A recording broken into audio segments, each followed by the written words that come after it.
It's your pal Robbie Mac. Happy Sunday, happy weekend, happy whatever.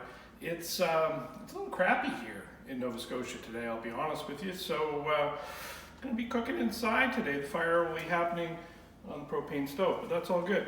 Where it's going to maybe get a little bit weird is the fact that the last time I did a brisket, I saved a bunch of it. I actually saved most of my flat, and I vacuum sealed it and I froze it. You may be thinking, this isn't the best idea ever, but you can actually bring this back in a wonderful way in the vacuum seal, kind of like that sous vide stuff we talked about earlier. However, with this, we're going to warm this up, bring it up. While we're doing this, we're going to make some really super fresh, wonderful Pico de Gallo. We're going to work with some tortilla wraps to actually make tortilla chips, because I'm feeling like my quasi-adopted old hometown of Austin, Texas, where brisket tacos are just super, so good. Anyway, today is leftover brisket tacos a la Rob. Roger's in domestic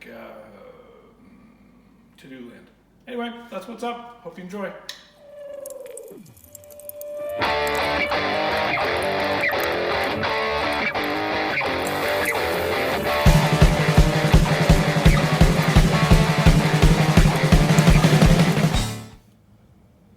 So not kidding, there it is. That's the brisket, or biscuit brisket if you so choose. See how we cut it from the last time, vacuum sealed it. Sort of like a mummy process, I guess. Anyway, it's gonna go from there into a gently warm, loving bath, where it will come back up to temperature. And then I'm going to bring it out and I'll slice it and I'll start to get things ready for my tacos. But this is just a great way to make use of your leftovers, right? There are all kinds of times that we make bigger dishes, right? Brisket, 12, 14 pounds. While I like it, I can't always tackle that. And I don't always have a crew around who can. So this is a great way to take all that hard work from before, capture the moment, and bring it back. Onto the Pico de Gallo.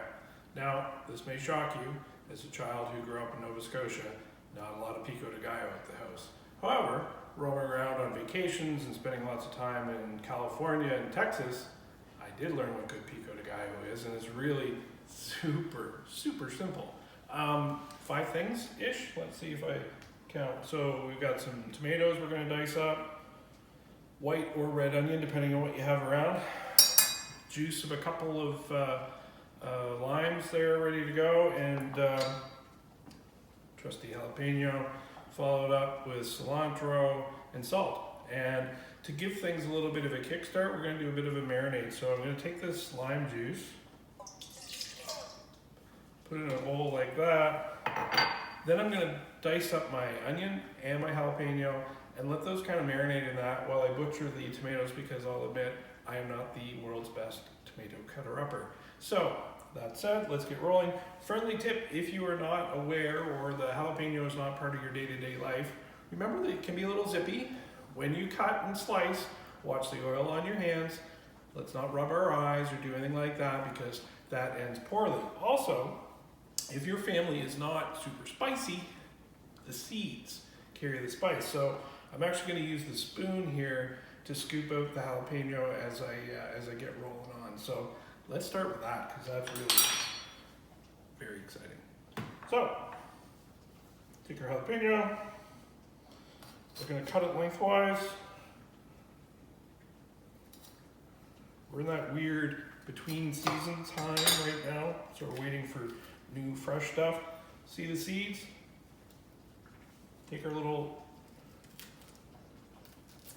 teeny tiny little spoon, and you're just going to break the membrane off the back. I'm not scared of seeds, but those with seeds. Give it a little tap on your cutting board. See all kinds of seeds. And that's going to take a lot of your zip out. So I'm going to slice up the jalapeno, slice up the onion, throw those in the lime juice, and then get at it with the tomato. Stay tuned. All right. Onions, jalapeno, lime juice, marinated, magic. Now, butchering of tomatoes. Little known fact, I don't like tomatoes. Seems a little bizarre, I understand. Ketchup, cool. Salsa, good. Sauce, great. Put a tomato on my burger, not so good. Anyway, so we're gonna slice these up. It's not gonna be pretty, so you're not gonna see it. Then we're gonna mix up together the cilantro, some salt, and that'll be it for the Pico de Gallo. Before we do go, credit on the recipe, allrecipes.com. It is under ex-girlfriend's mom's salsa fresca, aka Pico de Gallo. That's a good one to find.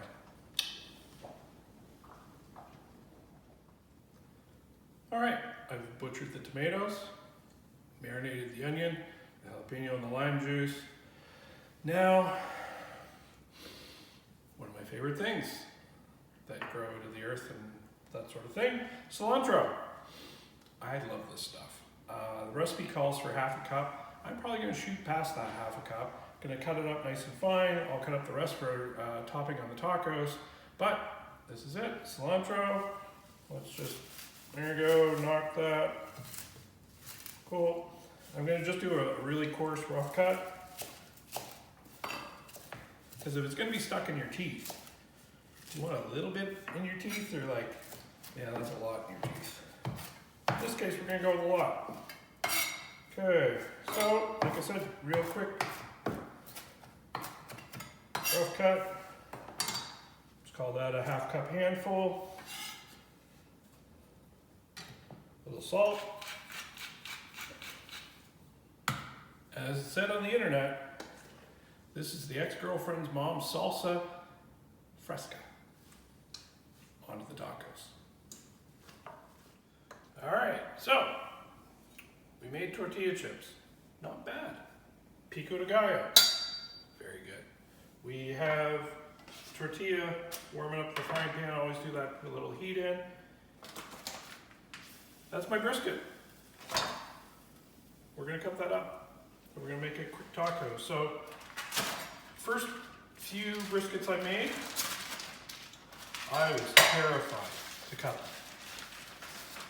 Now, especially for a taco, it's just brisket, right? So, we're gonna come in. Oh, look at that smoke ring. Even, this is like archaeological smoke rings, right? We're gonna just knock some meat off for a taco. I forgot how good this one was. Dandy. So, grabbing this. Grabbing my tortilla. Hallucinating, thinking about breakfast tacos in Austin. Well, that's all good. Throw our brisket on. There's always room for more brisket. Bring out that lovely Pico de Gallo. I wonder if that guy ever got back together with his girlfriend again. Maybe. And special effects, more cilantro. So, leftover, crappy day, brisket tacos a la Robbie Mac. Till next time, hope you smell what we're cooking, and I'll find my brother Roger somewhere. See ya.